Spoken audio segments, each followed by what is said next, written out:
मुंबई गोवा राष्ट्रीय महामार्गावर अनेक ठिकाणी वाहतूक कोंडी झाल्याचं पाहायला मिळालंय। कोकणवासी गणेश भक्त वाहतूक कोंडीत अडकलेत, तर वडखळ ते कासू, कोलाड, लोणेरे येथे वाहतूक कोंडी झाल्याचं पाहायला मिळालंय। हजारो वाहनं रायगड इथे अडकलेली आहेत। रायगड पोलिसांकडून वाहतूक कोंडी सोडवण्याचा प्रयत्न सध्या सुरू आहे। मुंबई गोवा राष्ट्रीय महामार्गावर अनेक ठिकाणी वाहतूक कोंडी झालेली आहे। गणेशोत्सवासाठी साखरमानी हे गावी कोकणात जाताना दिसतायत, मात्र त्यांना वाहतूक कोंडीचा सामना करावा लागतोय। तर कोंडीत इथे आता कोकणवासी अडकलेले आहेत। वडखळ ते कासू, कोलाड, लोणेरे येथे वाहतूक कोंडी झाली आहे, तर हजारो वाहनं अडकलेली आहेत।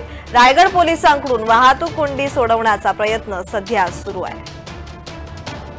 तर आपण पाहतोय गणेशोत्सव एक दिवसावर येऊन ठेपलेला आहे। साखरमान्यांची कोकणात जाण्यासाठी लगबग सुरू झालेली आहे। मुंबई गोवा राष्ट्रीय महामार्गावर आता अनेक ठिकाणी वाहतूक कोंडी झालेली आहे। कोकणवासी गणेश भक्त वाहतूक कोंडीत अडकलेले पाहायला मिळतायत।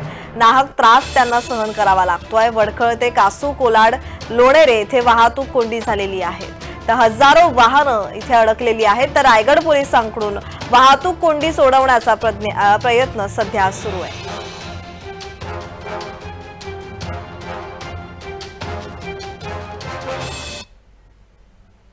या संदर्भात अधिकची माहिती देत आहेत आमचे प्रतिनिधी अजय नाडकर। अजय, गणपती म्हणजेच गणेशोत्सव आता एक दिवसांवर येऊन ठेपलेला आहे आणि आता सध्या कोकणात जाण्याची लगबग साखरमान्यांची सुरू आहे, मात्र कुठेतरी त्यांना आता वाहतूक कोंडीचा सामना करावा लागतोय।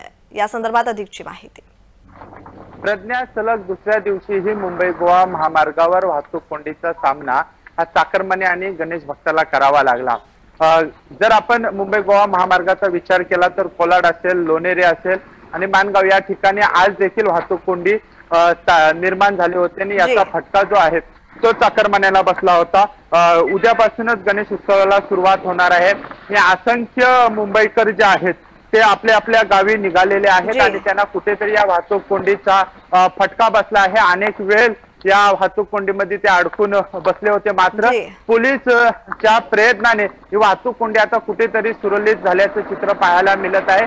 जवळपास 1-1.5 तासापासून वाहतूक कोंडी झाली होती आणि एकंदरीत आता पोलिसांच्या प्रयत्नांनी वाहतूक कोंडी सुरळीत झालेली आहे। धन्यवाद अजय, तुम्ही दिलेल्या माहितीसाठी।